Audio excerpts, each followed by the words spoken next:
Hello friends, in this video I will show you how to show navigation pane in a world. So guys, it is very easy to show this navigation pane in MS World.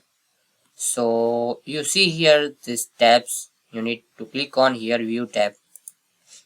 You see this here view tab, so just click on it. Now here navigation pane. So simply check this box and you see here this left side corner will be open handwriting page results.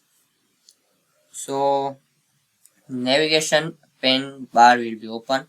You can very easily show or hide this, and you need to hide, so simply uncheck this box. So this is hide easily.